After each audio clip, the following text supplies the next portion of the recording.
आज उत्तर प्रदेश में by elections के लिए नामांकन की प्रक्रिया शुरू हो गई और नामांकन की प्रक्रिया शुरू हो जाए तो समझ लीजिए चुनाव की औपचारिक घोषणा हो गई। औपचारिक तौर पर चुनाव का नगाड़ा बज गया।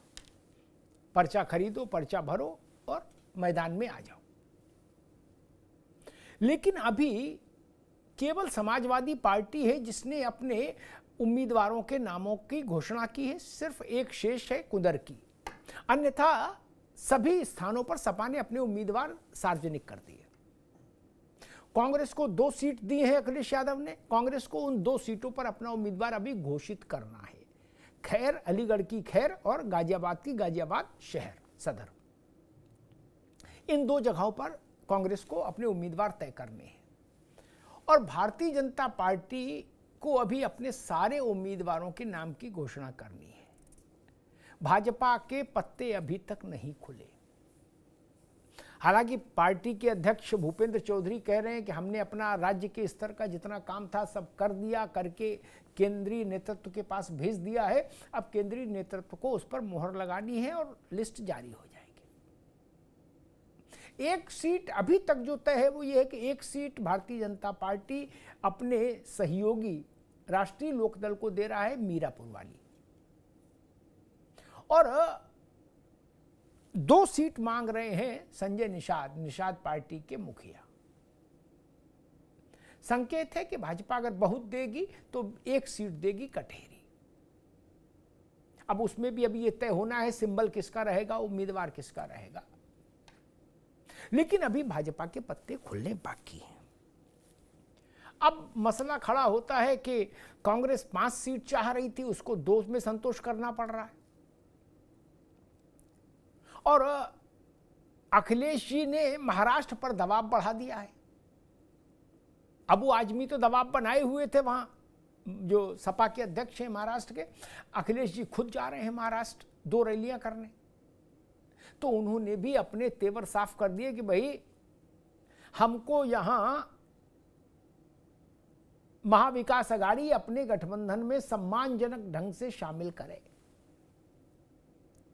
अबू आजमी ने 12 सीटें मांगी हैं। अब कांग्रेस वहां अपने कोटे से कितना दे पाएगी, नहीं दे पाएगी, एनसीपी की क्या स्थिति बनेगी, ये देखना है।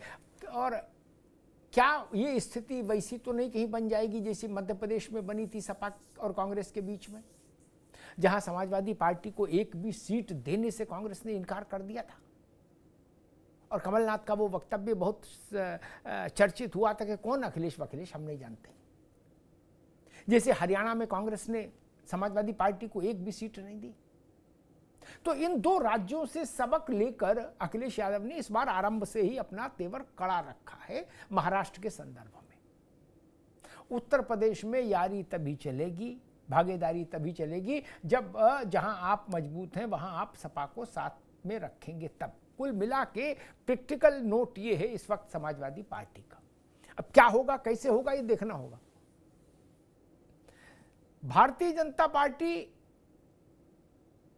उतने दबाव में तो नहीं है जितना समाजवादी पार्टी और कांग्रेस का मामला फंस रहा है। पैसा तो नहीं, लेकिन हाँ 1 सीट दे निषाद को या 2, ये उसको तय करना है केंद्रीय नेतृत्व को। बीएसपी ने अपने कुछ उम्मीदवारों की घोषणा कर दी है, कुछ उम्मीदवारों की घोषणा करना बाकी है। चंद्रशेखर आजाद भी अपनी पार्टी के लोगों को चुनाव लड़ा रहे हैं इस बाई इलेक्शन में, उन्होंने भी कुछ घोषणा कर दी है, कुछ बाकी है। तो कुल मिला के अखाड़ा कुछ इस तरह सज रहा है उत्तर प्रदेश का बाई इलेक्शन का। ये बाई इलेक्शन है महत्वपूर्ण।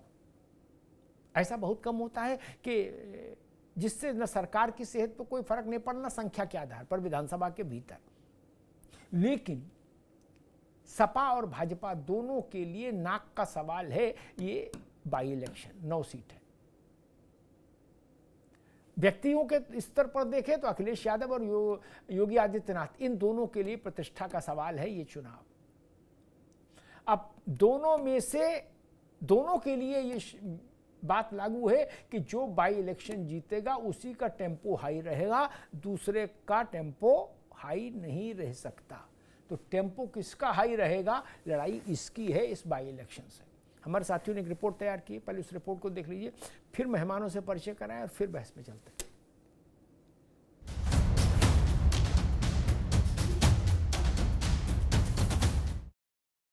हमारे संगठन की ओर से पूरी तैयारी है और हम लोगों ने अपने संगठन में जो भी तैयारी हमें करनी है, तैयारी हमारी कंप्लीट हो गई है। नहीं, हम लोग 100 सीट लड़ रहे हैं, 2 निषाद पार्टी अपने संगठन लड़ेगी। हाँ, हमारे 2 विधायक थे और हमें सीटें भी ज़्यादा देंगे और हम पूरी मजबूती के साथ इंडिया गठबंधन के साथ खड़े होंगे। हम लोगों ने 5 सीटों का प्रस्ताव दिया था, उस पर राष्ट्रीय नेतृत्व बात कर रहा है और निर्णय मुझे लगता है कि बहुत जल्द आ जाएगा। 2 सीट पर हम लड़ेंगे और बाकी सीट पर जो हमारी बहन पल्लवी पटेल तय करेगी वो लड़ेंगे, मगर हम लोग साथ मिलकर लड़ेंगे ये बाई इलेक्शन। उत्तर प्रदेश में होने वाले विधानसभा उपचुनाव की तारीखों के ऐलान के बाद शुक्रवार को नामांकन प्रक्रिया का भी शुभारंभ हो गया। सपाई खेमे से तो करहल सीट के उम्मीदवार तेज प्रताप यादव के लिए नामांकन पत्र भी खरीद लिया गया, लेकिन बीजेपी में तो अभी उम्मीदवारों के नाम का भी ऐलान नहीं हुआ। लिहाजा सभी की नजरें लखनऊ से लेकर दिल्ली तक निहार ही रही हैं। हमारे संगठन की ओर से पूरी तैयारी है और हम लोगों ने अपने संगठन में जो भी तैयारी हमें करनी है, तैयारी हमारी कंप्लीट हो गई है और आप देखेंगे हमारा सदस्यता अभियान चल रहा है। हमने इन विधानसभा सीटों में भी प्रदेश के साथ साथ इन सभी विधानसभाओं को सदस्यता के रूप में भी विशेष रूप से फोकस किया है, चिन्हित किया है और हमारे कार्यकर्ताओं ने घर घर जाकर एक व्यापक जनसंपर्क करके सदस्यता अभियान को भी इन विधानसभाओं में लक्षित करके एक सफलतापूर्वक पूरा किया है। फिलहाल 9 सीटों के इस दंगल में न तो नाम फाइनल हो पाए और न ही सहयोगी दलों के साथ सीट बंटवारे का फॉर्मूला। रालौत से लेकर निषाद तक दोनों दलों में हलचल मची हुई है। सियासी गलियारों में रालौत को जहां एक मीरापुर सीट मिलने की खबर है, तो वहीं संजय निषाद वाली पार्टी की हिस्सेदारी पर अभी सन्नाटा पसरा है, जबकि निषाद पार्टी 2 सीटों पर दावा कर रही है।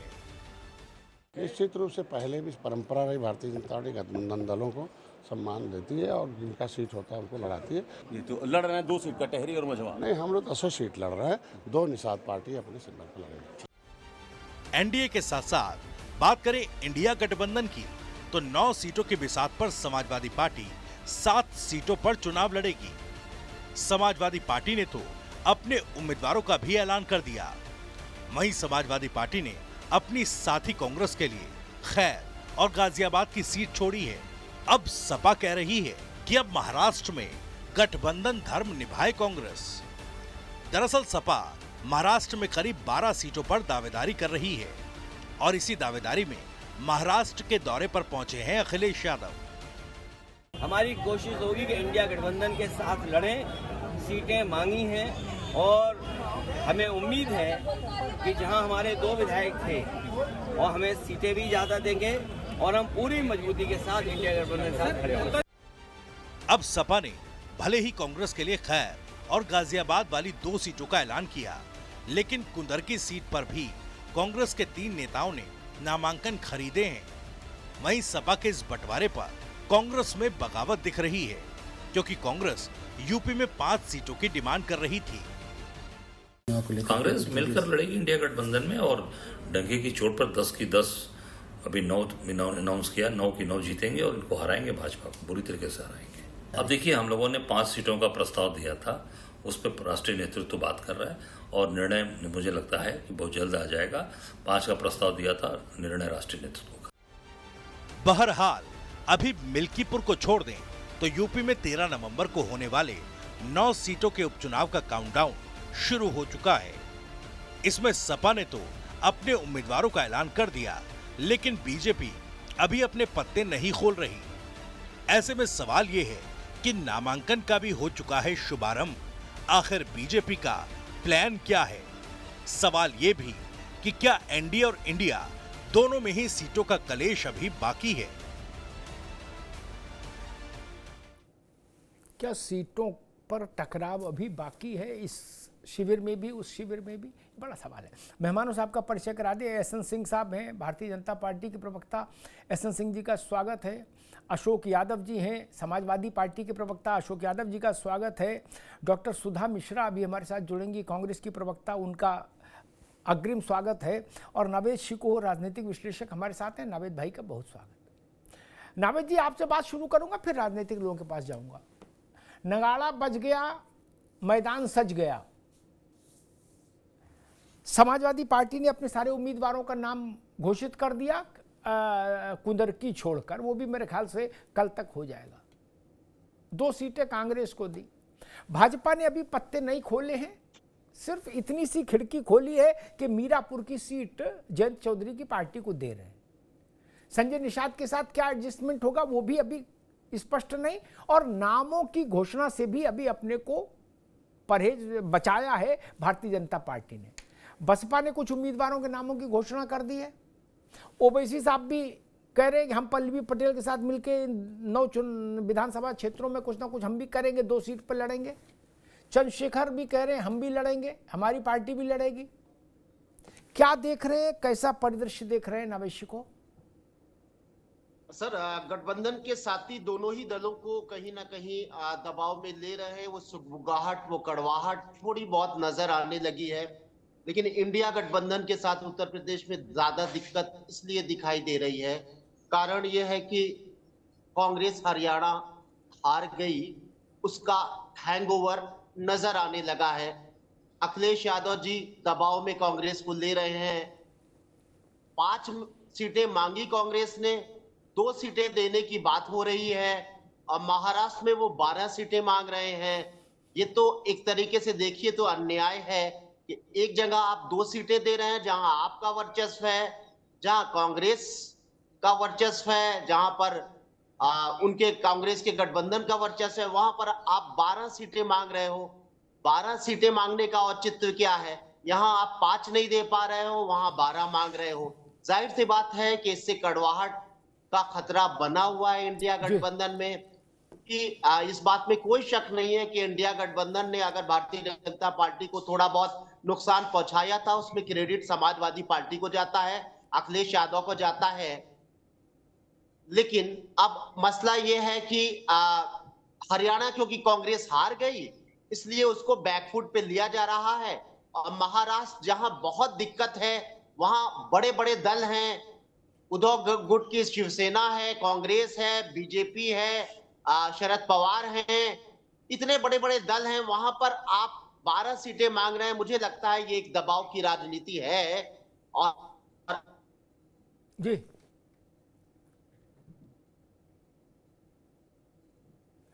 नावेद भाई, कुछ मुझे लग रहा है कि तकनीकी समस्या है। मैं फिर लौटूंगा उनके पास, अशोक यादव जी के पास चलता हूं, क्योंकि इसका उत्तर वही दे पाएंगे कि टकराव कहां है और कितना है। नावेद शिको ने कहा कि महाराष्ट्र में 12 सीटें कुछ ज़्यादा है जो सपा मांग रही है। मेरी समझ ये कहती है, सूचना नहीं समझ, मध्य प्रदेश और हरियाणा में जो नहीं मिली वो भी जोड़ के उनने 12 महाराष्ट्र में कर दी। अशोक जी नहीं बोल भाई, 2 3 वहां की भी मानो, 3 भी मानो तो 6 हो गए, और 6 वहां की 12 हो गए। ठीक है, अब वो आदमी ठीक कह रहे। अशोक जी देखिए अमिताभ जी, हम लोग प्रेशर पॉलिटिक्स में विश्वास नहीं करते हैं। आपने देखा होगा, अगर समाजवादी पार्टी के गठबंधन का जो भी आपने देखा होगा नेचर, कभी प्रेशर पॉलिटिक्स हम लोग नहीं किए। बहन जी के साथ भी हमारा 2019 में गठबंधन था, हम लोगों ने प्रेशर पॉलिटिक्स नहीं किया, बल्कि झेल लेते हैं प्रेशर हम। उसी का नतीजा होता है कि हमारे सहयोगी दल आगे बढ़ जाते हैं, हम लोग कभी कभी गच्चा खा जाते हैं। लेकिन उसके बाद भी देखिए, मैं आपको स्पष्ट बता दूं कि मध्य प्रदेश में जो हुआ या हरियाणा में जो हुआ, उस चीज से हम लोग आगे बढ़ चुके हैं। वो सीट नहीं मिला, कोई बात नहीं है, लेकिन अगर मिला होता तो कुछ और परिदृश्य से हुआ होता हरियाणा का। फिलहाल मध्य प्रदेश का तो नहीं हम कह सकते, लेकिन हरियाणा का परिदृश्य कुछ और हुआ होता। राजनीति में आप भी जानते हैं 2 और 2 4 नहीं होता है, जो 2 और 2 8 भी हो सकता है। खैर वो बात अलग है। लेकिन रह गई बात महाराष्ट्र की, क्योंकि हमारे वहाँ 2 विधायक हैं, और पूर्वांचल में ज्यादातर जो हमारी समाजवादी विचारधारा से वाले लोग हैं, ये ज्यादातर बॉम्बे में हैं, और लगभग 10-12 सीटों पे प्रभाव उनका अच्छा खासा है। इस बात को लेकर के वहां पे बात चल रही है। लेकिन हम लोगों में ये नहीं है कि हमें इतना सीट नहीं मिलेगी तो हम गठबंधन में नहीं रहेंगे। हमारा गठबंधन में रहना 100% तय है, क्योंकि ये गठबंधन का जो उद्देश्य बहुत बड़ा है। ये 2-4 सीट आगे पीछे से हमारे राष्ट्रीय अध्यक्ष ने एक बार नहीं कई बार कहा कि बात सीट की नहीं होती, हमारे यहाँ बातचीत की होती है। लेकिन चूंकि हमारा कांग्रेस से गठबंधन था, है और रहेगा, ये चीज तय है। और सीट शेयरिंग का जहां तक सवाल है, हमारी जो डिमांड है, हमारे जो वहां पे जो वोटर हमारे हैं उसके आधार पर है। लेकिन फिर भी मैं आपको आश्वासन देना चाहता हूं कि जो भी हम लोगों के बीच समझौता होगा हमारे शीर्ष नेतृत्व और कांग्रेस शीर्ष नेतृत्व के बीच, वो दोनों दल उसको सिरोधार्य करेंगे। और हम लोग महाराष्ट्र में और झारखंड में जो गच्चा हम लोग हरियाणा में खाए हैं, वो गच्चा हम लोग महाराष्ट्र में झारखंड में नहीं खाएंगे। वो सारी गलतियों को सबक सीखते हुए इंडिया गठबंधन महाराष्ट्र और झारखंड जीतने जा रहा है। अमिताभ, अशोक जी, इसमें एक प्रश्न और कि कांग्रेस को 2 फाइनल कर दी। कल राजेंद्र चौधरी के हवाले से बात आई थी कि भाई 2 सीटें दे दी, गाजियाबाद और खैर, या अभी इसमें भी कुछ हिला वाली है? देखिए अमिताभ जी, सीट शेयरिंग का जो बात है ये हमारे यहाँ शीर्ष नेतृत्व ही डिसाइड करता है। बाकी हम लोग अभी जब तक कोई डिसीजन नहीं हो जाता, जब तक हम लोग पास कोई फुल प्रूफ मैसेज नहीं आ जाता, उसको हम लोग ऐसे नहीं मतलब बोलते हैं। तो अब बहुत जल्द क्लियर हो जाएगा कांग्रेस का जो भी है। जी ठीक बात है। डॉक्टर सुधा मिश्रा जी भी जुड़ गई, कांग्रेस की प्रवक्ता। सुधा जी का बहुत स्वागत है। सुधा जी, भाई वो कह रहे मध्य प्रदेश में कुछ नहीं दिया, हमको गाड़ी में नहीं बैठाला है, हरियाणा में नहीं चढ़ाया बस में साथ। तो उत्तर प्रदेश में 2 सीट कांग्रेस ने 5 मांगी, उन्होंने कहा 2 अभी तक की स्थिति, और महाराष्ट्र में उन्होंने कहा 12। तो नावेशिकों ने कहा था आपके आने से पहले कि 12 ज़्यादा मांग ली सपा ने। तो मैंने कहा इसमें उन्होंने हरियाणा और मध्य प्रदेश की सीटें भी जोड़ दी जो कांग्रेस ने नहीं दी थी। सुधा जी, मामला अभी कुछ थोड़ा सा फंसता दिख रहा है। नहीं अमिताभ जी, हमारे इंडिया गठबंधन में कोई मामला ना कहीं फंसा है, ना कोई दिक्कतें हैं। हाँ, जो आप लोगों के विश्वास सूत्र होते हैं वो बहुत गलत इंफॉर्मेशन देते हैं। तो जो आपके इंफॉर्मेशन है वो उसमें गलतियां हो सकती हैं। हमारे गठबंधन में जो शीर्ष नेतृत्व है वो जहां पे जो तय करेगा क्या हुआ, उसको भूल के हम क्या बेहतर कर सकते हैं, उसी पे हमारा पूरा ध्यान है। क्योंकि इस देश में जिस तरह से झूठ की एक नई पौध चल रही है, उसके खिलाफ आपकी एकजुटता बहुत जरूरी है। और हम एकजुट होके ये जो जानबूझ के परसेप्शनाइज किया जाता है, चीजों को परसेप्शन क्रिएट करके इस देश को दिखाने की कोशिशें होती हैं, उसके लिए अगर हम एकजुट नहीं होंगे तो ये चीजें होती रहेंगी। क्योंकि झूठ का जो जखीरा लेके चली हुई सरकार पिछले 10 वर्षों से झूठ पे झूठ, और झूठ के निकलने के बाद भी उस पर कोई कार्रवाई नहीं होती है। और सबसे शर्म की बात इस देश में ये है कि जो मिस परसेप्शन क्रिएट करते हैं, जो झूठ की खेप लेके चलाते हैं, उनके उजागर होने के बाद भी उस पर क्या निर्णय लिया गया, क्या उनके लिए सजा घोषित की गई, इसमें कोई बात नहीं होती है। तो हम जानते हैं कि हमारा रास्ता बहुत मुश्किल है, हमारे रास्ते के हर एक चीज पे लोगों की निगाहें हैं और उसको खराब दिखाने की पूरी कोशिशें हैं। लेकिन उसके बावजूद इंडिया गठबंधन अपनी एकता को बना के रखने वाला है। क्योंकि हमें दूर करने के लिए लोग ताक लगाए बैठे हैं, गिद्ध वाली आंखें हैं यहाँ पे। तो गिद्धों की आंखों से बचने के लिए बहुत जरूरी है एकता का होना, और हम एक हैं। ठीक है सुधा जी, आपने सारी बात सैद्धांतिक कही, लेकिन आज की बहस थी प्रैक्टिकल कि भाई कौन कहाँ लड़ेगा। चुनाव सिद्धांत मंच पर होता है, कमरे में तो प्रैक्टिकलिटी चलती, भाई तुम ये यहाँ लड़ोगे, यहाँ इस उम्मीदवार नहीं, इसको लड़ाएंगे, उसको लड़ाएंगे, इसकी जात का वोट है, उसकी जात का वोट है। ये एक मिनट रुक जाओ भाई, ये प्रैक्टिकलिटी है, ठीक ना। आपने सारी बातें सिद्धांत की कही, आज विषय था प्रैक्टिकल का कि उत्तर प्रदेश में 2 दे रही, 2 सीटें आपके लिए। अजय राय कह रहे हमने 5 मांगी हैं, ठीक। अखिलेश यादव कह रहे महाराष्ट्र में हमारे 2 तो विधायकी हैं, इसलिए हमको ज़्यादा सीटें चाहिए। अबू आजमी ने उसको नंबर में कोट किया, उनका 12 सीटें चाहिए। आज डिबेट सिर्फ इसके बीच में है सुधा जी, बाकी तो जो सिद्धांत की चीज़ें वो तो हैं ही हैं, लेकिन आज तो अंकगणित का विषय है ना। और ठीक है सुधा जी, आएंगे आपके पास। मैं एसएन सिंह के पास चल रहा हूं। सुधा जी ने कहा कि विश्वस्त सूत्र गलत जानकारी दे देते हैं। हमारे सूत्रों ने तो मध्य प्रदेश में भी सही जानकारी दी थी, हरियाणा में भी दी थी सही, और जो हुआ सो सबने देखा, जो हुआ वो सबने देखा, हम ही नहीं देखा, हमसे ज्यादा तो सपा वालों ने देखा। और क्या क्या हुआ था वो भी हम बताएं।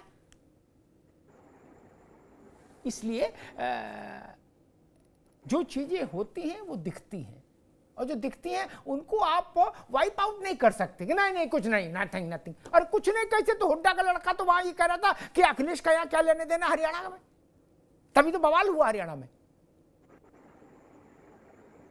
और ये कमलनाथ जी ने कहा था कि अखिलेश वखिलेश कौन है हम नहीं जानते, ये हमने थोड़ी नहीं कहा था भैया।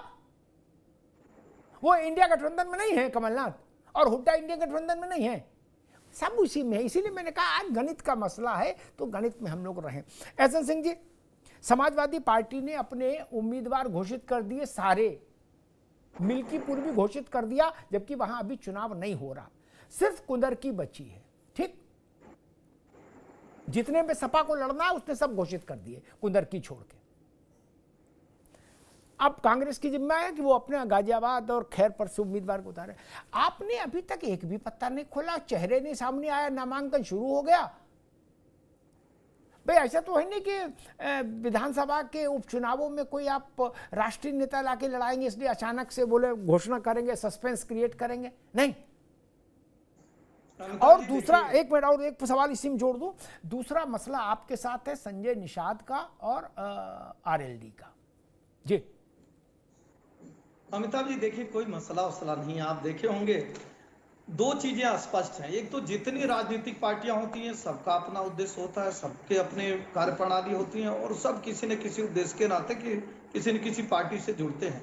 लेकिन आप देखे होंगे जब आम चुनाव हो रहा था, हम चुनौती के साथ कह सकते हैं, हमारी बहन हो सकता है कि चैनलों को झुठलाएं, लेकिन मैं चुनौती देते हुए कहता हूं कि उस समय भी जो घमंडिया गठबंधन था, इंडिया राज था, वो एक नहीं था।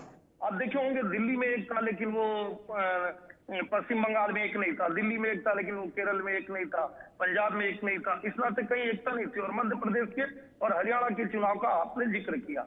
एक कहावत है बहुत पुरानी अमिताभ जी, और एक पे नहीं लागू होती है, वो समय समय पर सब पे लागू होती है कि खैर कुन खांसी खुशी बैर प्रीत मदपान, दाबे से ना दबे जाना सकल जहां।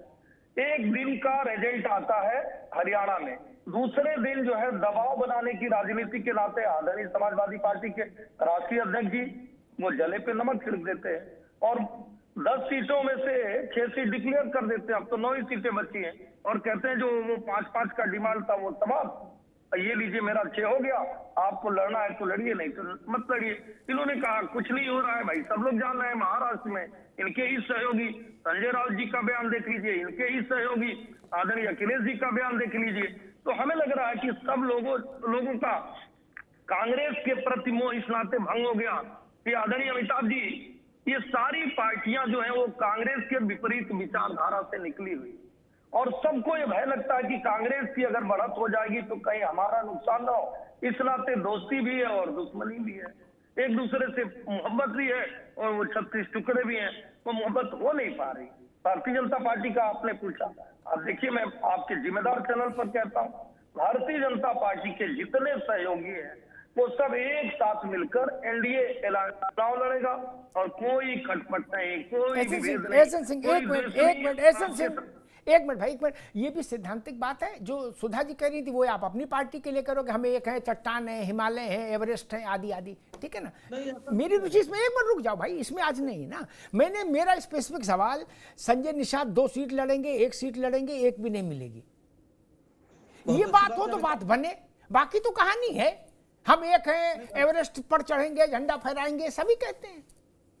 नहीं अमिताभ जी, हमने ऐसा नहीं कहा, हमने तो ऐसी परिपाटी बताई कि आप देखे होंगे 14 में भारतीय जनता पार्टी पूर्ण बहुमत आती है तो भी सहयोगियों को साथ लेकर चलती है, और 2019 में भी देखे होंगे यही हाल, 2024 में भी देखे होंगे। सहयोगियों को साथ लेकर चलने की परंपरा वो विश्वास पैदा करता है कि किस तरह से हम सहयोगियों को साथ लेकर चलते हैं। आपने कहा ये इस जिम्मेदार चैनल पर आप बैठे हैं, अगर आपके मालिक हो सकता है कि इस चैनल के मालिक आप ही हो तो आप तय कर सकते हैं कि किस तरह से। उसी तरह एक सामूहिक टीम होती है जो निर्णय लेती है। सभी सहयोगी दल कल देखे होंगे कि चंडीगढ़ की बैठक में एक साथ थे और सब आपस में मिलजुल कर एक साथ बात कर रहे हैं। मुझे लगता है कि जिस तरह से इनके सहयोगी शुरू हुए और पश्चिम बंगाल में वो मना कर दी, मध्य प्रदेश में कोई मना कर दिया, दिल्ली में कोई मना कर दे रहा, हरियाणा में कोई मना कर दिया, भारतीय जनता पार्टी ने जिम्मेदारी से कहता, बहुत जिम्मेदारी से कहता, भारतीय जनता पार्टी का कोई सहयोगी ये नहीं कहेगा कि हमें विभेद है। मैं दोबारा आपसे कहता हूं कि सभी पार्टियों का अपना उद्देश्य होता है, अपनी कार्य प्रणाली होती है, अपनी विचारधारा होती है, लेकिन जब जिस समय के लिए वो मिले रहते हैं, कम से कम उस समय तो एक दिखते हैं। लेकिन जो हमारी दूसरी पार्टी है, जो घमंडिया गठबंधन, उसमें तो सहयोग दिखा ही नहीं। अगर दिखाओ तो आप बता दीजिए, कभी दिखाओ। आम चुनाव में भी दिखाओ तो पश्चिम बंगाल में कहाँ था, दिल्ली में था, केरल में कहाँ था, पंजाब में कहाँ था, ठीक। अरे उनकी चिंता छोड़ो, अभी चुनाव में अपनी अपनी देखो भैया। नावेश को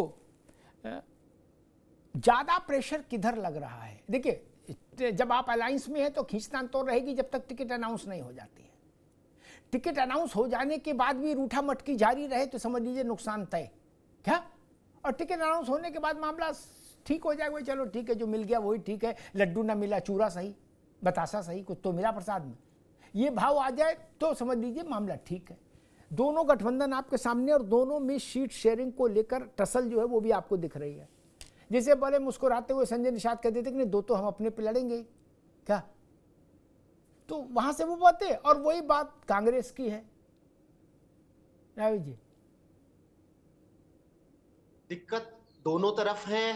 फर्क इतना है कि सिंह साहब ये कहते हैं कि हमारे यहाँ एकता है और दूसरे जगह जो है वो तनाव है और टूटने की स्थिति है और नफरत है, द्वेष है, क्यूतम परदार हो रहा है। इसी तरह से समाजवादी गठबंधन कहता है कि बीजेपी में अपनी कलह किसी को नहीं दिखाई देती है, दूसरे की कलह दिखाई देती है। अपनी कलह जो है वो प्यार मोहब्बत की जो है वो तकरार है और दूसरे की यहाँ जूता चल रहा है। ये कहना भी चाहिए, खैर उनको अपने घर की कोई कमियां नहीं बताता है, ये किसी भी प्रवक्ता का एक अपना एक कर्तव्य होता है।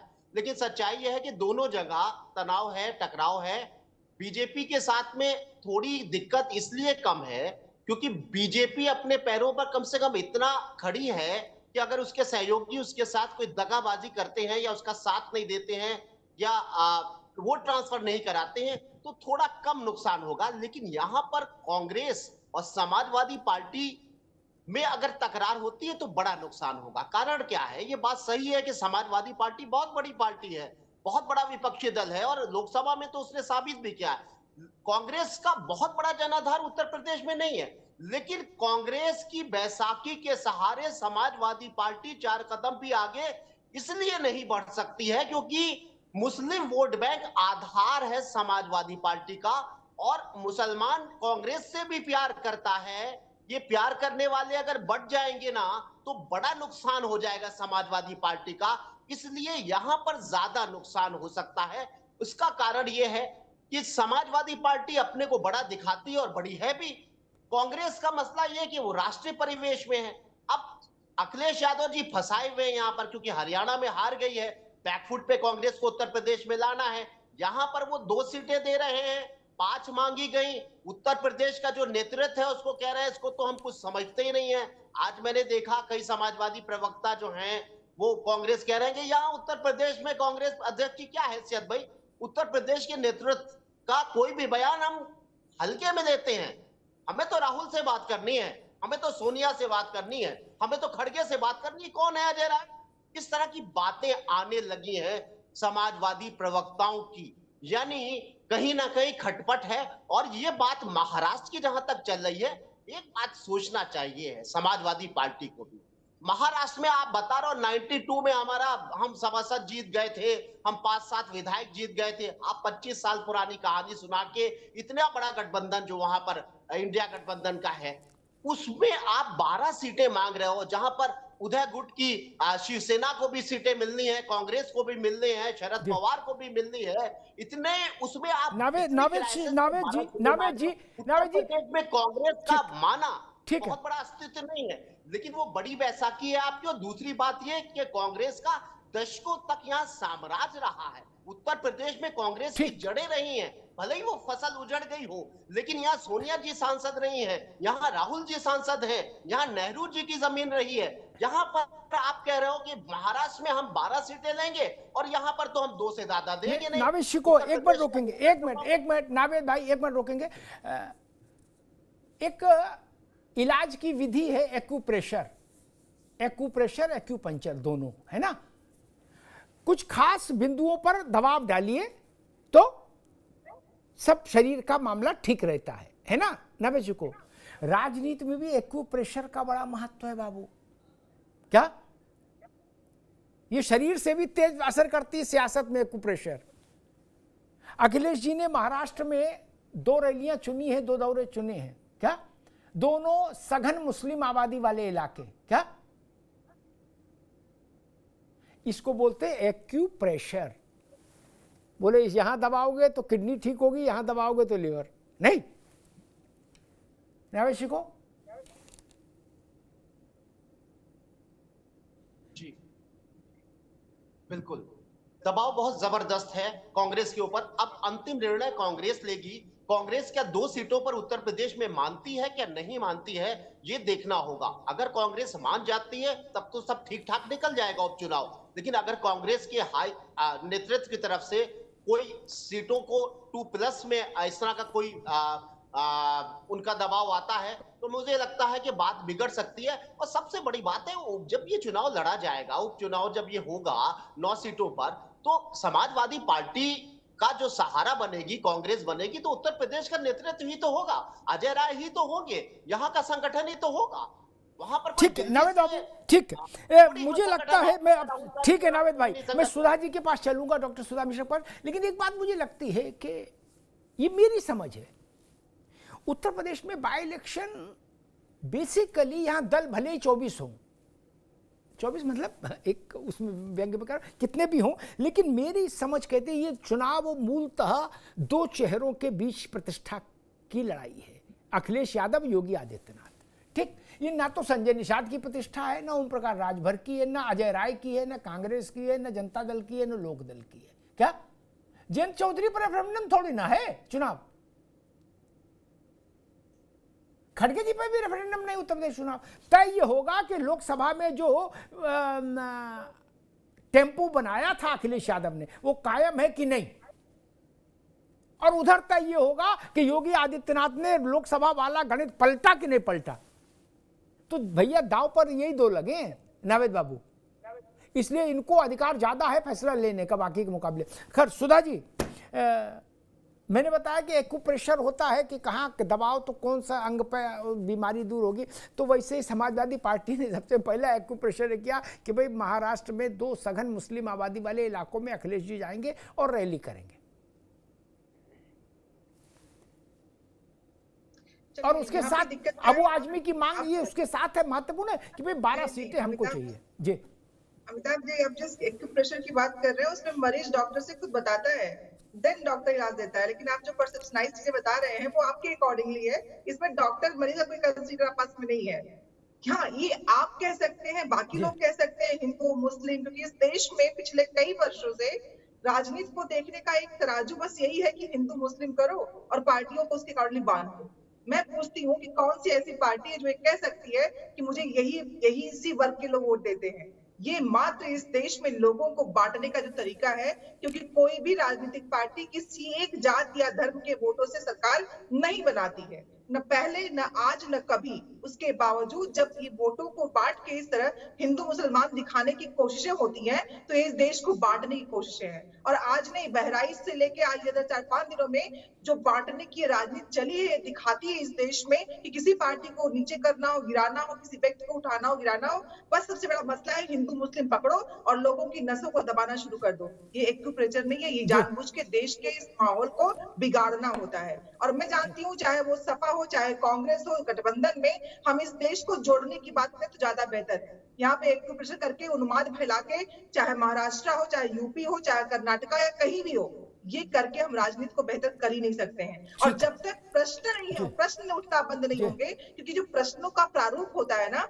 वो जानबूझ के उन चीजों को बनाना चाहता है और व्यक्ति को उसी के अंदर प्रश्न का उत्तर देना पड़ता है। तो मैं चाहती हूँ कि चाहे हमारा गठबंधन जिस भी आधार पर लड़ रहा हो, हम जानते हैं यूपी की अगर आप बात करेंगे तो आप भी जानते हैं कितनी जातियां हैं यहाँ पे।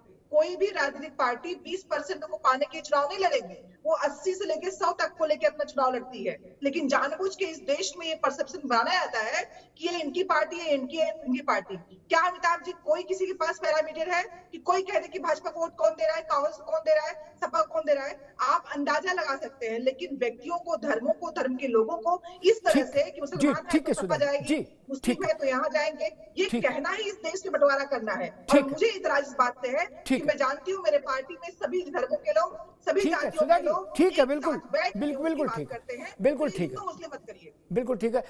अब ये अबू आजमी को तय करना है कि वो उन्माद फैला रहे हैं क्या महाराष्ट्र में, अशोक यादव? हिंदू मुस्लिम मत करिए, अपराधी अपराधी है, नहीं देखेंगे इस देश में आप लोग बंटवारा करते रहेंगे। इस देश के अपराधियों को अपराधी कहिए। मसला चल रहा था कि 12 सीटें सपा ने वहां मांगी हैं, सुधा जी उसको नाव को दूसरी धारा में ले गई। 12 सीटें मांगी है ना, तो किसी आधार पर ही मांगी होंगी। उत्तर प्रदेश में कांग्रेस 5 सीटें मांग रही है, तो किसी आधार पर ही मांग रही होगी ना, उसी आधार की तो चर्चा हो रही है। अशोक जी जी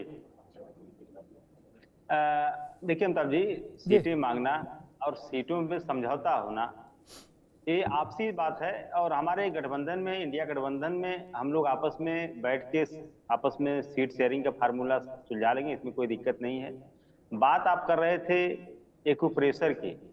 देखिए बहुत सारे पैथी हैं हिंदुस्तान में, उसमें एक होम्योपैथी भी है जिसमें होलिस्टिक ट्रीटमेंट दिया जाता है, मीठी गोलियां दी जाती हैं। तो हम लोग समाजवादी लोग हैं अमिताभ जी, मीठी गोलियां दे के इलाज करते हैं और मीठी गोलियां दे करके हमने भाजपा का इलाज कर दिया। 37 सीटें हमने जीत गई और उनको 62 से 33 पे ला दिया। क्योंकि देखिए हर दल का अपना एक इलाज करने का तरीका होता है। एक अभी जो नया ट्रेंड आया अमिताभ जी, लीच थेरेपी, आपने देखा होगा नोएडा वगैरह में बड़ा तेज चला लीच थेरेपी। उसमें जोंक जो है लगा दी जाती है जहाँ जो कुछ बीमारियां ठीक करने का है। तो भाजपा लीच थेरेपी देती है, मतलब लोगों का खून पी जाती है। चाहे वो किसानों को ले लीजिए, छात्रों को ले लीजिए, नौजवानों को ले लीजिए, सबके साथ वो लीच थेरेपी देती है और सबका खून पी जाएगी। उसके बाद भैया 5 किलो राशन दे रहे हैं, उसके बाद बड़ा बड़ा फोटो मोदी जी का, मोदी है तो मुमकिन है 5 साल के लिए राशन फ्री। चलो ठीक, राशन दे दिया मैंने तुमको, लेकिन लीच थेरेपी देने के बाद जिंदा रहने के लिए, खैर वो बात अलग है। बात आ रहे हैं महाराष्ट्र पे। हम लोग महाराष्ट्र में देखिए मैं बता रहा हूँ अमिताभ जी, जो कांग्रेस पार्टी ठीक है 12 सीटें हम लोग मांग रहे हैं। कांग्रेस पार्टी या हमारे जो भी वहाँ इंडिया गठबंधन के घटक दल हैं, जितनी सीटों पे सहमति बनेगी, जितनी सीटों पे हम जीत सकते हैं। हमारे राष्ट्रीय अध्यक्ष जी एक बार नहीं कई बार, अब मैं इसको बार बार कहता हूँ कि वो रिजिड नहीं रहते हैं कि हम सीट मतलब हमें चाहिए इतना चाहिए। वो कहते हैं हम जितना सीटें अच्छा परफॉर्म करेंगे उतना सीट हमें चाहिए। अगर उनको लग रहा है कि 12 सीटों पे हम परफॉर्म कर सकते हैं अच्छा, वो 12 सीटों की बात कर रहे हैं। लेकिन फिर भी गठबंधन धर्म को निभाने के लिए समाजवादी लोग कभी इतना ज्यादा बार्गेनिंग नहीं करते हैं कि गठबंधन टूट जाए। आपने देखा होगा कई बार हमारा गठबंधन था, हमने कभी नहीं तोड़ा गठबंधन, जब भी तोड़ा सामने वाले ने तोड़ा। तो इसमें कोई समस्या नहीं है। महाराष्ट्र के चुनाव में समाजवादी पार्टी मजबूती से चुनाव लड़ने जा रही है और अपने गठबंधन के साथ जो सीटें जो मिलेगी हमारे शीर्ष नेतृत्व उस पे सहमति जो जताएंगे, उतनी सीटों पे हम लोग मजबूती से चुनाव लड़ने जा रहे हैं। क्योंकि समस्या ये है अमिताभ जी कि इनके साथ जो भाजपा के साथ सहयोगी दल है, बस मैं खत्म कर रहा हूँ, जो हमारे संजय निषाद जी, उनके साथ समस्या है कि उनका जो चुनाव निशान है भोजन भरी थाली। लेकिन बेचारे परेशान हैं कि भाजपा के साथ जब से गठबंधन हुआ है भोजन भाजपा वाले खा जा रहे हैं, खाली थाली उनको पकड़ा दे रहे हैं। अब देखिए बेचारे जो है 2 सीट का आसरा लगा के बैठे थे अब वो खाली थाली, अब वो एक कटहरी या कौन सी आप चर्चा कर रहे थे कि वो सीट उनको देने की बात चल रही है, वो भी सिंबल भाजपा को मिल जाएगा। अब देखिएगा अगर एक सीट देंगे भी तो सिंबल रहेगा भाजपा का। वो बेचारे जो है खाली थाली लेके क्या करेंगे वो। और इसी में एक कहावत है कि कभी खुद पे तो कभी हालात पे रोना आया, अब बात निकली तो हर एक बात पे रोना आया। तो निषाद जी बेचारे भगवान राम को उस समय जो है नाव से पार कर आए थे, कम से कम इस बार आप लोग तो उनके साथ छल मत करिए यशवंत सिंह जी, उनको बेचारों को आए गंगा में, उनको 2 सीट दे दीजिए। ठीक है भाई अशोक जी। यशवंत सिंह जी, समाजवादी पार्टी कह रही है कि बीजेपी जोंक थेरेपी से इलाज करती है, हम तो होम्योपैथी से इलाज करते हैं कि भाई थोड़ा बहुत टिंचर डाल दिया, हिला दिया, छोटी छोटी गोली मीठी मीठी बच्चा भी चूस ले कि भाई ठीक है। और दूसरी बात उन्होंने कहा कि संजय निषाद को के पास थाली बची भोजन गायब। नहीं, अब डिबेट इसी विषय पे जाना चाहिए। अच्छी मैं ढूंढ भी रहा था कि ऐसी चीजें आए और थोड़ा याद दिलाएं। हम लोग भी 17 साल पत्रकारिता में गुजारे हैं और जो मीठी गोली की बात कर रहे थे, हम बताते हैं कि वो मीठी गोली किस किस तरह से दिया गया। आप तो देखे हैं चौधरी चरण सिंह साहब को कैसे मीठी गोली दी गई, ऐसे धोबिया पाक मारा गया कि चौधरी चरण सिंह साहब कहीं चले गए और अजीत सिंह साहब प्रधानमंत्री बनने से ही रह गए। उसके बाद मीठी गोली दलितों के साथ दिया गया। बहन मायावती जी को ऐसा मीठी गोली दिया गया 2.5 साल का जो बंटवारा हुआ कि मुझे लगता है कि वो मीठी गोली आज तक भूली नहीं। एक बार आई भी तो वो आई, लेकिन उनके वोटर नहीं आए। एक मीठी गोली और भी दी गई, वो ममता बनर्जी के साथ राष्ट्रपति चुनाव में आप भी कवर कर रहे थे, वो आपने देखा होगा। और मीठी गोली कभी मौर्य को दिए, कभी निषाद को दिए, कभी जाट को दिए, सभी हिंदू समाज को दिए। लेकिन मीठी गोली जानते हैं किसको नहीं देते हैं? एक धर्म विशेष को नहीं देते हैं। ये सब लोगों ने देखा है कि उसी मीठी गोली की लड़ाई है कांग्रेस में और समाजवादी पार्टी में। बाकी भारतीय जनता पार्टी से तो कुछ भी नहीं लेना है। दूसरी बात मैं कहूंगा, अभी एकता, अभी एक बात हो रही थी, हमारी बहन भी करी थी।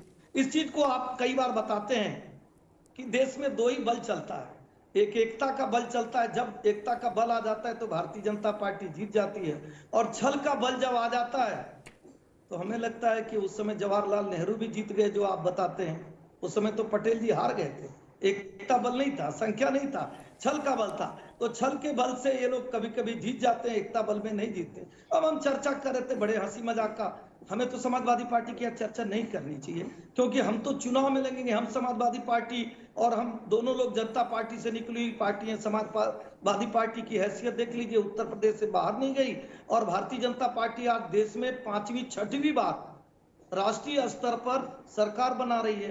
प्रदेश में मतलब 37 साल में कोई पार्टी नहीं थी जो रिपीट करे, वो रिपीट कर रही है। तो समाजवादी पार्टी से हमें तुलना नहीं करना, हमें अपना समय जया नहीं करना है।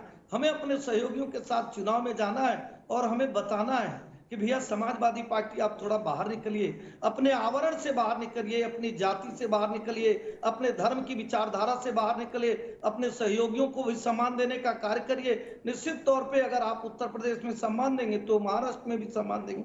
अगर आप उत्तर प्रदेश में सम्मान नहीं देंगे, फिर वही कौन अखिलेश मन बुद्धि, पता नहीं कौन कौन क्या क्या चीजें होंगी, इस पे हमको नहीं जाना है। अब हमें आना है भारतीय जनता पार्टी। आप देखिए हमारी रणनीति, हमारी सहयोगियों की रणनीति अगर कामयाब नहीं होती अमिताभ जी, तो आजादी के बाद तीसरी बार किसी की सरकार बनी थी क्या? चुनी हुई सरकार बनी थी क्या?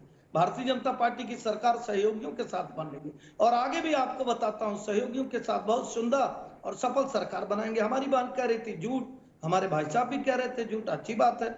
4 ही झूठ आपने बोला था। किसानों को लेके आपने झूठ बोला। हरियाणा के तो किसान है नहीं, हरियाणा के किसानों ने, जो इनके सबसे बड़े किसान नेता थे, मात्र 1300 ही वोट उनके दिए। और उन्होंने पूछा भैया कर्नाटक में तो 1400 किसान मर गए, भैया वो किसान नहीं है। इन्होंने कहा महिला लोगों ने पूछा अच्छा कर्नाटक में आपके ही पार्टी के एक बड़े नेता की बेटी के साथ कुछ हो रहा है, आप तो नहीं बोल रहे। इन्होंने कहा कि दलित, उन्होंने कहा अच्छा दलितों के विकास के लिए जो पैसा कर्नाटक में गया, सरकार भी आपका, खर्चा भी आपको करना, उसको तो आपने मुस्लिम धर्म पे खर्चा कर दिया। इन्होंने कहा नहीं नहीं संस्थाएं, उन्होंने कहा अच्छा हिंडनबर्ग पे भरोसा हो जा रहा है, सुप्रीम कोर्ट पे भरोसा नहीं, चुनाव आयोग पर भरोसा नहीं, ईवीएम पर भरोसा नहीं, सैनिकों पर भरोसा नहीं, देश के संस्थाओं पर भरोसा नहीं। और झूठ कौन बोलता है अमिताभ जी, आप बताइए। आप देखे होंगे कि कोई ऐसा सिख होगा जो पगड़ी बांध के जाए और उसको रोक दिया जाए, तो झूठ कौन बोलता है ये भी देख ली। इन्होंने कहा शासन बड़े अच्छे हम चलाते हैं, उन्होंने कहा अच्छा तो हिमाचल में सरकार इनकी बन गई, सैलरी देने का पैसा नहीं। इन्होंने कहा महंगाई पे तो ये चर्चा ही नहीं करते, और 4 बार डीजल पेट्रोल के दाम बढ़ा दिए, बसों का किराया बढ़ा दिए, बिजली का बिल बढ़ा दिए। तो जनता ने भरपूर मजा ले रही है, जनता करिए, आप बोलते रहिए। न कांग्रेस से मतलब है, न समाजवादी पार्टी से मतलब है, जनता को जिससे मतलब है। हरियाणा में भी जनता उसको चुन रही है, देश में भी चुन रही है, उत्तर प्रदेश में भी चुन रही है। हाँ ये जरूर कहूंगा। एहसन सिंह एक मिनट एक सप्लीमेंट्री क्वेश्चन। एहसन सिंह एक मिनट रुकना। एहसन सिंह जी एक सप्लीमेंट्री प्रश्न है कि सारी बातें एक तरफ, लेकिन ये भी सच है कि उत्तर प्रदेश में लोकसभा चुनाव ने ये बताया कि आपके लिए मैदान कठिन हो गया है अब, ठीक। उसके बाद ये पहला इम्तिहान है, छोटा ही है लेकिन बड़ा, इसमें प्रदेश के चारों दिशाओं की सीटें शामिल हैं इन 9-10 सीट में, ठीक ना। तो उसको उतना सरलीकृत नहीं किया जा सकता ना। उत्तर प्रदेश में भारतीय जनता पार्टी को लोकसभा चुनाव में अपनी अपेक्षा और अपने उम्मीदों के बिल्कुल ठीक विपरीत परिणाम मिला था। एहसन सिंह जी दोबारा बोले आप, जो ये आवाज कनेक्ट नहीं, मैंने कहा सारी बातें अब एक तरफ, लेकिन उत्तर प्रदेश की जमीन लोकसभा चुनाव ने बताया कि भाजपा के लिए पहले जैसी सरल जमीन नहीं है, कठिन मैदान हो गया है। इस बात से तो सहमत है ना आप? अमिताभ जी देखिए, भारतीय जनता पार्टी, अभी हमारे सिको साहब ने कहा भारतीय जनता पार्टी एक मजबूत पार्टी है, और जो मजबूत पार्टी होती है निश्चित तौर पे उसके सहयोगी भी मजबूत होते हैं। हम समाजवादी पार्टी की तरह नहीं है जिसका उत्तर प्रदेश से बाहर अस्तित्व नहीं है, और हम कांग्रेस की तरह भी नहीं है जिसका उत्तर प्रदेश में कोई अस्तित्व नहीं है। मुझे लगता है कि हम लोग जब बाल्यावस्था में थे, 12वीं कक्षा में पढ़ रहे थे, उसके बाद तो हमने नहीं देखा कि कभी कांग्रेस का सूर्य उदय हुआ हो उत्तर प्रदेश में। तो निश्चित तौर पे उत्तर प्रदेश की जनता जो है वो उसको चुनती है जिसको आप देखे होंगे बार बार, लगभग 2014 से 50 छोटे बड़े चुनाव में उत्तर प्रदेश की जनता ने हमेशा भारतीय जनता पार्टी को संपूर्ण और भरपूर आशीर्वाद दिया। अभी 2024 के चुनाव में भी आप देखिए तमाम छल बल लगाए गए, जाति का बल लगाया गया, धर्म का बल लगाया गया, एक धर्म को इकट्ठा किया गया, हिंदू धर्म को जातियों में बांटने का कार्य किया गया, एक धर्म को खतरे में बताया गया। उसके बाद भी सरकार किसकी बनी? भारतीय जनता पार्टी की। इसीलिए हम कहते हैं न हम बटेंगे, न हम कटेंगे और न घटेंगे, और आप देखिएगा यही होगा। अब न हम बटने वाले हैं, न हम कटने वाले हैं, न हम घटने वाले हैं। ठीक है अजय सिंह रुकना होगा। मैं नावेश शिको के पास चलूंगा। नावेश शिको, भारत की राजनीति में एक विचित्र किस्म की हिपोक्रेसी है कि मंच पर कहिए कोई जात नहीं, कोई धर्म नहीं, सब भारतीय एक हैं। क्या चुनाव में टिकट बांटिए तो जात नहीं गोत्र तक देखिए कि घोसी है कि कमरिया। क्या मंच पर चुनाव में प्रचार करने जाइए तो जात और धर्म दोनों हाथ में साध कर जाइए। क्या और जब चुनाव निबट जाए तो फिर कहने लोगों ना ये सब कुछ नहीं, ये सब कुछ नहीं, सब भारतीय 140 करोड़ लोगों की बात करो भाई। नहीं, मुझे लगता है भारत में इससे बड़ा हिपोक्रेसी कुछ नहीं हो सकती जो होती है। इसके बिना चुनाव लड़ा ही नहीं जा सकता है। जी। और एक बात कांग्रेस की तारीफ करनी पड़ेगी। एक जमाना हुआ करता था जो धर्म और जाति से दूर हुआ करती थी कांग्रेस, और शायद इसी की उसको सजा भुगतनी पड़ी और दशकों तक हाशिए पर आ गई कांग्रेस। लेकिन कांग्रेस को भी लगने लगा है कि अब जात पर ना पात पर मोहर लगेगी हाथ पर। अब जात और धर्म के बिना राजनीति हो ही नहीं सकती। इस देश का दुर्भाग्य है और हमारे जैसे एक आम वोटर की भी कमी है कि ये सब पहलुओं को देखकर हम वोट देते हैं। शायद इसीलिए ये एजेंडे बनते हैं राजनीतिक दलों के, चाहे वो क्षेत्रीय दल हो चाहे वो राष्ट्रीय दल हो। देखिए, दोनों दलों की बात हो रही, समाजवादी पार्टी और बीजेपी के बीच एक बाइपोलर उपचुनाव होने जा रहा है। उसमें ने जो महसूस किया कि दोनों दलों के साथ में एक एक खूबी, एक एक कमजोरी रही। जैसे कि लोकसभा चुनाव भारतीय जनता पार्टी सपा से हार गई, ये हताशा थी। लेकिन हरियाणा नई जीती है, ये शक्ति मिली है, तो कहीं ना कहीं वो हताशा कम हो गई, एक ताकत मिल गई कि हरियाणा जो है वो उत्तर प्रदेश से मिला हुआ राज्य है। उस दोनों में बड़ी समानता है, कृषि प्रधान है, वो भी यहाँ भी जाट है, वहां भी जाट है, वहां भी पिछड़े हैं, यहाँ भी पिछड़े, तो एक ताकत भाजपा को मिल गई। और सपा की वो लोकसभा एक बहुत बड़ी ताकत को हराया उसने। एक उसके अंदर एक कॉन्फिडेंस है, दोनों में कॉन्फिडेंस है। दूसरी चीज ये कि दोनों के जो साथी हैं वो कहीं ना कहीं एक आपस में तकरार कर रहे हैं। दोनों के साथ ही ये संकट है। हो सकता है ये संकट खत्म हो जाए। थोड़ा सा संकट समाजवादी पार्टी का इसलिए ज्यादा है क्योंकि इस संकट से राष्ट्रीय परिवेश में असर पड़ेगा, क्योंकि वो महाराष्ट्र से कनेक्ट हो रहा है। यहाँ पर संजय निषाद उत्तर प्रदेश में थोड़ा बितकेंगे, थोड़ा मनाए जाएंगे या नुकसान पहुंचाएंगे, फायदा पहुंचाएंगे, लेकिन पूरा एनडीए पे नुकसान नहीं होगा, पूरा राष्ट्रीय परिवेश पे। यहां पर महाराष्ट्र का चुनाव भी थोड़ा सा प्रभावित होगा अगर खटपट बढ़ गई तो। ये तो अलग बात हो गई। दूसरी बात, सबसे बड़ी बात तो यह है कि समाजवादी पार्टी ने कांग्रेस के साथ में अगर यहां रिश्ता अच्छा नहीं बनाया तो कांग्रेस के साथ कांग्रेस का भी बड़ा नुकसान होगा और समाजवादी पार्टी का भी नुकसान होगा और बीजेपी को इसका फायदा होगा। एक चीज और इस चुनाव में मुझे नजर आ रही है, एक बहुत बड़ा रिस्क ले रही है भारतीय जनता पार्टी। भारतीय जनता पार्टी लोकसभा से पहले हिंदुत्व और ध्रुवीकरण का जो भी प्रयास किया जाता है किसी भी पार्टी के द्वारा, उसका कोई भी असर नहीं दिखा और भाजपा को उसका फायदा कतई नहीं हुआ। बल्कि नुकसान हुआ। लेकिन वही माहौल, वही फिजाएं इन उपचुनावों से पहले पूरे उत्तर प्रदेश में फैली हुई है। यानी वो जो बॉल फेंकी थी, वो बॉल बहुत घाटे में रही थी, उस पर सिक्स पड़ गया था, फिर वही बॉल फेंक रहे हैं।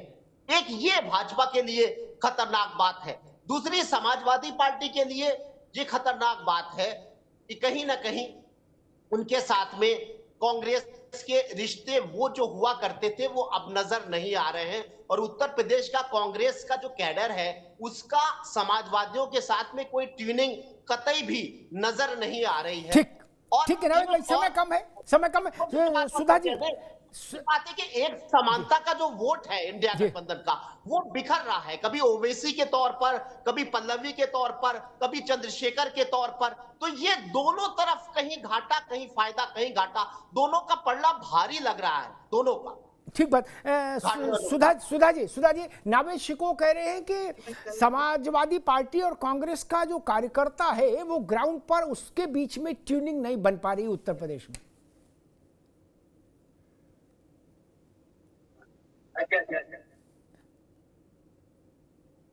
सुधा जी, भाई सुधा मिश्रा हैं अपने साथ? हाँ,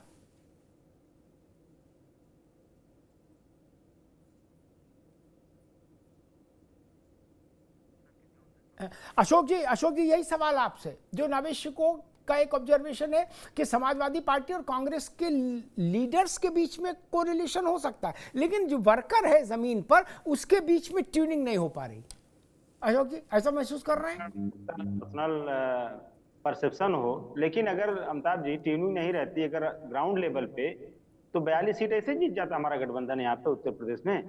बिना ट्यूनिंग तो संभव नहीं है। अगर नेताओं में ट्यूनिंग रहती, अगर ग्राउंड पे ट्यूनिंग नहीं रहती, तो हम लोग इतना अच्छा प्रभाव नहीं कर सकते थे। ठीक है, थोड़ा बहुत कड़वाहट थी मध्य प्रदेश के चुनाव में, वो कड़वाहट हम एक्सेप्ट कर रहे हैं, लेकिन उसके बावजूद हम लोगों ने सारी चीजें भुला करके एक साथ एक मत से हमारे गठबंधन के लिए लेकर के हम लोगों ने काम किया, जिसका परिणाम रहा कि हम लोग 42 सीटें जीते। तो ट्यूनिंग तो है हमारी, तब भी ट्यूनिंग थी लोकसभा में भी, आज भी है, और भविष्य में भी ट्यूनिंग रहेगी। देखिए, अभी हमारे भाई एसएन जी ने कई बातें कही कि हम लोग जहां रहते हैं हमारा गठबंधन भी मजबूत रहता है। आपने कहा ना हिपोक्रेसी, तो ये हिपोक्रेसी के एग्जाम्पल एक तरह से ये है कि जहां जिसके साथ जाते हैं वो कतई मजबूत नहीं रहता। वो मजबूत रहता है जब ये जाते हैं तो, लेकिन जब वो छोड़ते हैं तो किसी लायक नहीं बचता बेचारा, वो फिर खत्म हो गया है वो। चाहे आपने देखिए नीतीश कुमार जी को देखिए, कितना बड़ा गढ़ उनका दल था, और 42-45 से बेचारे सिमट गए। यही हाल महाराष्ट्र में देख लीजिए, जो इनसे सटा सबको निपटा दिए, बीजू जनता दल को देख लीजिए। तो देखिए, ये जिसके साथ सटते हैं उसको किसी के लायक नहीं छोड़ते कि वो किसी से सट जाए, वो उसी कहानी खत्म हो जाती है। इन्होंने कहा जाति से बाहर निकल के सोचिए। आप कहेंगे कि रोज हम एक ही एग्जाम्पल लेके बैठ जाते हैं, जाति के बाहर सोचने का हिदायत कम से कम आप अपने विधायक योगेश वर्मा जी को दे देते कि बेचारे कहते हैं भैया जाति के बारे में हम नहीं सोचेंगे। वो 3 दिन से बेचारे भटक रहे थे, चौथे दिन महाना साहब के यहाँ गए थे, जाके FIR हुआ। आपने कई बातें कहा, सुप्रीम कोर्ट को भरोसा नहीं गठबंधन को। अरे मित्र, अगर सुप्रीम कोर्ट पे भरोसा आपको रहता तो कम से कम उसका आदेश वो नहीं पलटते आप। जो चुनाव आयोग का सिलेक्शन पैनल से सुप्रीम CJI को निकाल के बाहर कर देते, उसके जगह को लगा देते आप। तो भरोसा और बातें करना, समाजवादी पार्टी हमेशा, अमिताभ जी आपने देखा होगा 2012 से 17 तक हमारी सरकार थी, और 17 में हमारी सरकार चली गई।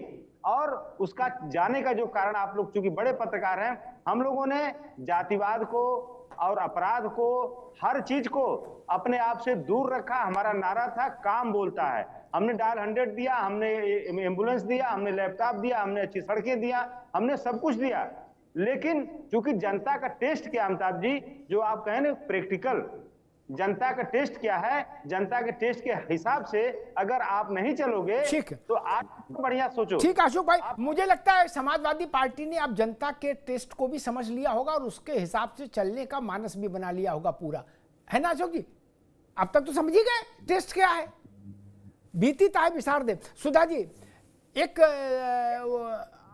परसेप्शन आया, नावेद जी ने कहा कि इस वक्त कांग्रेस और सपा का जो ग्रास रूट लेवल पर कार्यकर्ता है सड़क पर, उसके बीच में केमिस्ट्री मैच नहीं बन कर पा रही है, उसके बीच में एक कोरिलेशन नहीं बन पा रहा, लीडर्स के बीच में होना अलग बात है। अमिताभ जी, आप जानते हैं जब कोई पार्टी सत्ता में नहीं होती है तो उसके कार्यकर्ताओं का एक साथ होना उस पार्टी की मजबूती को दिखाता है। और जिस तरह से कांग्रेस के लोग जुड़े हुए हैं, परसेप्शन आप कुछ भी रखिए, लेकिन मैं जानती हूँ कि सत्ता के साथ भागने की जो होड़ लगी हुई है, जो अपने आप को दिखाने की पूरे समाज में होड़ लगी है कि हम बस इन्हीं के साथ में हैं, उस समय में जो लोग अपने एकदम संगठन के स्तर पे काम कर रहे हैं, वो वही लोग हैं जो उस संगठन को मजबूती देते हैं। तो कहना जब तक जीत नहीं है आप कुछ भी कहेंगे, क्योंकि जाहिर सी बात है सत्ता नहीं है, और किसी भी राजनीतिक पार्टी के सत्ता में होना उसके होने की यथार्थता को दिखाता है, ये सही बात है। दूसरी बात, यहाँ पे हमारे भाई ने अभी इतने 10 मिनट तक बोला उन्होंने, और बोला क्या? अपने पूर्वजों की बुराई, अपने बड़ों की बुराई। जिस देश में सनातन संस्कृति में आप रामचंद्र जी का चरित्र लेके चलते हैं, जिन्होंने पिता की आज्ञा को बिना सवाल किए माना था, उस देश में राजनीति में अस्त्र इतना गिर गया है कि अपने देश के प्रथम प्रधानमंत्री की जीत को झूठ कहा जा रहा है। इस देश में अस्त्र इतना गिर गया है कि आज तक देश की नींव पर प्रश्न खड़ा किया जा रहा है, आज आपने कौन सी दीवार खड़ी की है, इस पे बात नहीं हो रही है। तो कम से कम झूठ का दिखावा मत करिए कि आपके राम के चरित्र को लेके चलते हैं। जो राम के चरित्र को लेके चलेगा वो अपने पूर्वजों की, अपने बड़ों की इंसल्ट नहीं करेगा। लेकिन इनके ये नियत है, ये इनका चाल चेहरा है कि बैठ के नेहरू जी बात करेंगे। नेहरू जी जैसा बनने के लिए आपको इसी जन्म में कर्म करने पड़ेंगे। सिर्फ उनको कह के ला के आप राजनीति साध नहीं सकते हैं। तो कम से कम रामचंद्र जी के नाम पे राजनीति करने वाले लोगों, उनके चरित्र का छटांश भी ले लीजिए तो कम से कम राजनीति बेहतर हो जाएगी। मेरा कहना है कि हम नहीं जीत रहे हैं, इसका मतलब नहीं कि संगठन मजबूत नहीं है, लेकिन संगठन से जुड़ा हुआ हर व्यक्ति जिस दिन जीत के स्तर पर जनता के साथ पहुंचेगा, उस दिन हर झूठ का, हर जुमला का, हर उस बुराई का अंत होगा जो इस देश में इस समय इस तरह से काबिज है कि हर कोई ये दिखाने में लगा हुआ है कि हम उसी तरफ हैं। ये इस देश का दुर्भाग्य है। जी, नहीं, कांग्रेस को इस बात का तो कम से कम गर्व रहना ही चाहिए कि इस स्थिति में भी उत्तर प्रदेश में उसके पास जो भी लोग हैं वो हैं। भाई, उत्तर प्रदेश की एक पीढ़ी गुजर गई जिसने कांग्रेस का शासन ही नहीं देखा। 89 में नारायण दत्त जी आखिरी मुख्यमंत्री थे, यानी जो 90 में पैदा हुआ वो 34 साल का हो गया। 34 साल के व्यक्ति ने तो उत्तर प्रदेश में कांग्रेस कभी कुछ थी ये देखा ही नहीं। छोटी बात नहीं, अभी नहीं, अब नहीं, छोटी बात थोड़ी ना मैं कांग्रेस के लिए। फिर भी अगर उसके पास जितने भी कार्यकर्ता है, जो भी नेता है वो हैं, तो दूर दूर तक नहीं सवेरा है। यहां जब ऐसी परिस्थिति हो उस समय भी अगर आदमी बनाए तो ये बड़ी बात होती है। एहसन सिंह, कांग्रेस कह रही है कि आपने जवाहरलाल नेहरू की जीत को झूठ क्यों कहा, एक प्रश्न, और दूसरा जो आप पर समाजवादी पार्टी ने सवाल उठाया वो। दोनों देखिए, हमने नहीं कहा, सारे लोग कहते हैं, सारे इतिहासकार कहते हैं, बड़ी बड़ी किताबें लिखी गई। आदरणीय अमिताभ जी भी बतलाए थे कि पटेल जी की संख्या बल ज्यादा था लेकिन चल बल जीत गया। चलिए कोई बात नहीं, हम कहते हैं कि हमारी बहन हो सकता है शर्माए न शर्माए, लेकिन जिन पूर्वजों के बारे में इन्होंने कहा वो जरूर शर्मा गए होंगे कि काश मैं बहन की भावना और विचार के अनुकूल कार्य किया होता, काश मैं भी भगवान राम को नकारा नहीं होता, काश उनको ये नहीं कहा होता कि भगवान काल्पनिक है कि नहीं, रामेश्वरम काल्पनिक है कि नहीं, उनके खिलाफ वकील खड़ा करे कि नहीं, राम मंदिर बनने का विरोध करे कि नहीं। ये जरूर वो शर्मा गए होंगे। हमारी बहन ने तो अच्छा कहा, लेकिन उस विचारधारा को नहीं उन लोगों ने माना। इन्होंने कहा कि नहीं, बड़े का सम्मान करना चाहिए। इनकी पार्टी को शर्माना चाहिए जो चुने हुए प्रधानमंत्री को कहता है बोटी बोटी कर दूंगा इमरान मसूद। इनके पार्टी के लोग कहते हैं उसको तो रावण वाला असर है। इनके पार्टी को सुधारना नहीं है, सिर्फ देश को बंटवारे की बात करते हैं। सच में शर्मिंदगी हो रही है इस देश के क्रांतिकारियों को, शर्मिंदगी हो रही है इस देश में यहाँ तक पहुँचने का। जाहिर सी बात है, बिल्कुल सही कह रहे हैं, क्योंकि जिस तरह से नफरत और अपमान आप लोग फैला के देश को बांटना चाहते हैं, बच्चों युवाओं को आप अधिकार दे रहे हैं, हो रही है, आप बात कर रहे हैं हम ऐसा कुछ काम नहीं कर रहे देश के बच्चों को बहुत अच्छा लग रहा है। हम लोगों ने बताया कि सुभाष चंद्र बोस जी के साथ जो इन लोगों ने किया वो तो सब सारे इतिहास झूठे। सुभाष चंद्र बोस, गांधी जी, नेहरू जी, उनके बीच में कोई मनमुटाव नहीं था। ये आप लोग करने वाले हैं। अब हम आते हैं समाजवादी पार्टी की बात की। समाजवादी पार्टी के मित्र ने कहा कि देखिए हमारी जब सरकार रहती है ना, हम तो जाति देखे नहीं, लेकिन बेटा जाति के नाम पे, परिवार के नाम पे मुख्यमंत्री, भाई शिवपाल यादव मंत्री, दूसरा भाई सांसद, भतीजा धर्मेंद्र यादव सांसद, भतीजा नंबर 2 अक्षय यादव सांसद, भतीजा नंबर 3 तेज प्रताप यादव सांसद, बहू नंबर 1 डिंपल यादव सांसद, भतीजा नंबर 4 अभिषेक यादव जिला पंचायत अध्यक्ष और भाई की पत्नी राज्य प्रतिनिधि सरला यादव, भतीजा नंबर 4 चेयरमैन आदित्य यादव, बहन की गीता यादव ब्लॉक प्रमुख और पौत्री जिला विकास परिषद की सदस्य शीला यादव।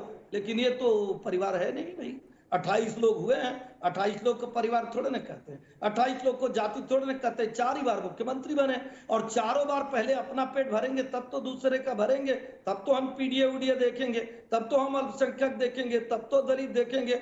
8-10 बार और हो जाने दीजिए, अखिलेश जी के नाती पनाती हो जाएंगे तो विचारधारा चेंज करेंगे, तो ऐसा होगा नहीं। लेकिन मैं कह रहा हूं कि हम तुलना क्यों करें समाजवादी पार्टी से जो उत्तर प्रदेश के बाहर नहीं, और हम कांग्रेस की तुलना क्यों करें उत्तर प्रदेश में जिसका उत्तर प्रदेश में कुछ है ही नहीं। तो हम तो सलाम करते हैं अपनी बहन को, इनकी विचारधारा जरूर अच्छी थी।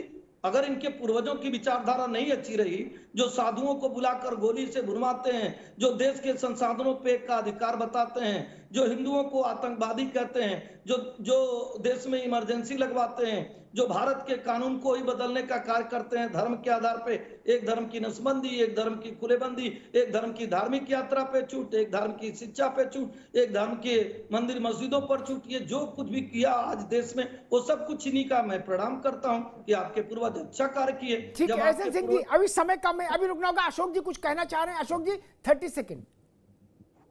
देखिए मैं ज्यादा कुछ नहीं कहूंगा। एहसन सिंह जी ने जो चीजें बताई वो तो सबको पता है, कोई नई चीज थोड़ी बताई है। नहीं इनको पता होता तो गूगल से खोज लिए होते, कुछ नाम छूट जाते तो। नहीं कहाँ बताएंगे, हम तो सच्चाई, हम सच्चाई बताए। आदमी मेरे मित्र, हमने सच्चाई बताया, आपने कहा हम ऐसा करते नहीं, लेकिन प्रदेश की जनता ने हमको नकार दिया। तो प्रदेश की जनता ने क्यों नकारा, उसका हमने अपने मित्र को एक प्रमाण दिया। मित्र आपने कार्य में नहीं बनाए गए थे सरकार की मंशा पे, अमित शाह के बेटे की तरह, कि जिसका भी नाम आपने लिया वो जनता के दरबार में गए हैं। जनता मैं मना कर रहा हूँ, ये भी पूरी जनता जान रही है, ये भी पूरी जनता जान रही है कि कौन किस पद पर है, अपनी बता नहीं पा रहे हैं, दूसरे की गिना रहे हैं, ये भी तो पूरी जनता जान रही है, ये पूरी जनता जान रही है ज्ञानी पुरुष। लेकिन हमने कहा पटेल जी वाला इतिहास, हमने सुभाष चंद्र बोस जी वाला इतिहास सब लोग जाने। मतलब आपके समय पुरस्कार दिया जाता है, आपको याद है वो पुरस्कार मुख्यमंत्री जी के ओएसडी को दे दिया गया। आदरणीय अमिताभ जी पुरस्कार बांटते अरे वो लोग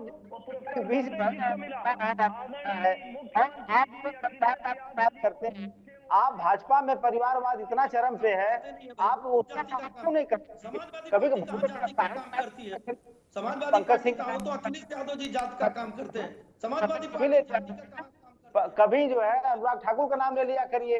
अब बिहार में के जो मोदी जी के तथाकथित हनुमान समाजवादी पार्टी है, लेकिन जब मुलायम सिंह जी की समाजवादी पार्टी बनी उसने जाति का काम किया, अखिलेश यादव जी की जब समाजवादी पार्टी बनी उसने जाति का। ठीक है, दोनों मित्रों को रोकूंगा, दोनों को मुझे लगता पर्याप्त एक दूसरे पर उत्तर देने के लिए समय मिला, एहसन सिंह साहब को भी और समाजवादी पार्टी को भी।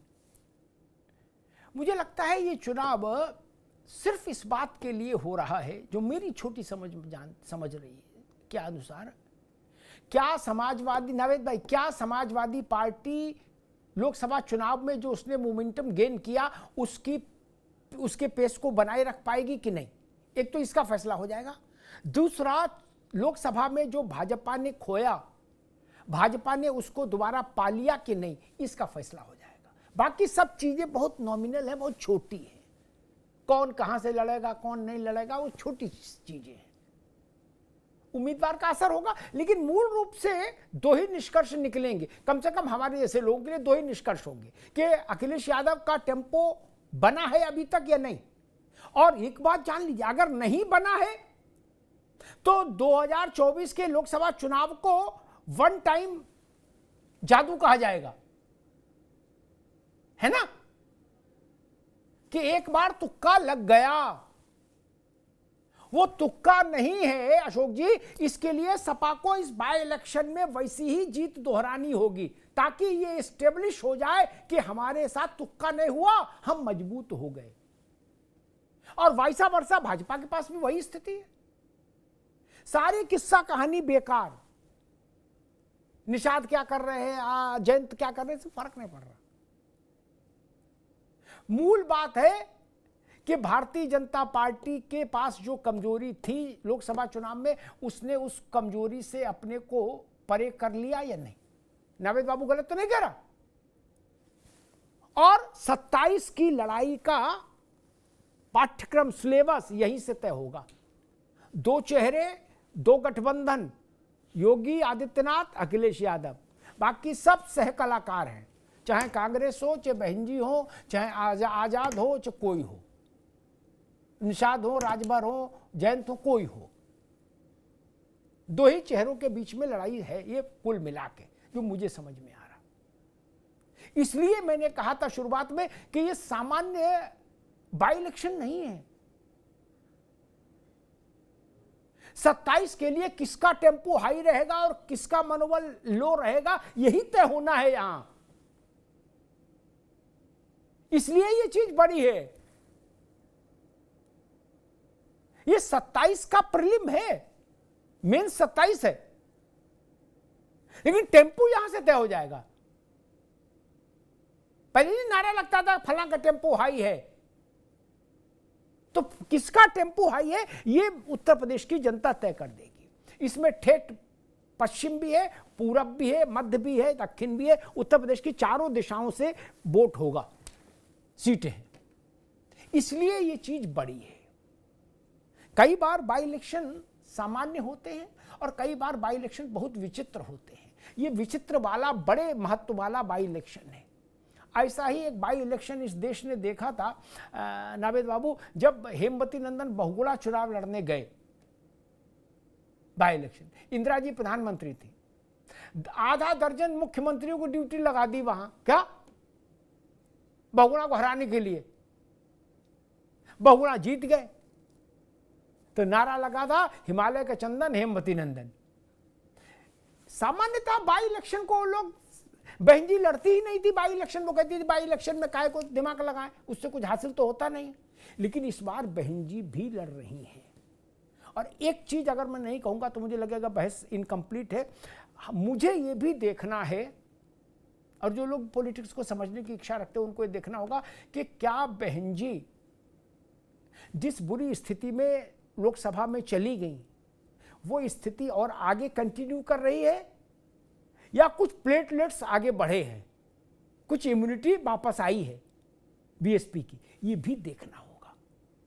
और बीएसपी कितनी सक्रियता से और कितने प्रभावशीलता के साथ चुनाव लड़ती है, इससे बीएसपी की जीत हार पर फर्क पड़े ना पड़े अशोक बाबू, दूसरों की जीत हार पर फर्क पड़ सकता है। नहीं, बीएसपी का उम्मीदवार अगर कहीं 5000 वोट भी ले गया तो हो सकता है परिणाम प्रभावित कर दे। मैं नहीं कह रहा हूं कि वो जीत जाएंगे, लेकिन वो जीत हार में कुछ अपनी भूमिका अदा कर सकते हैं। इसलिए एक एंगल वो भी है जिसको निगाह में रखना चाहिए। लेकिन फिर भी लड़ाई 2 पोलों के बीच है, भाजपा और सपा, और 2 चेहरों के बीच में है, योगी आदित्यनाथ वर्सेज अखिलेश यादव। धन्यवाद।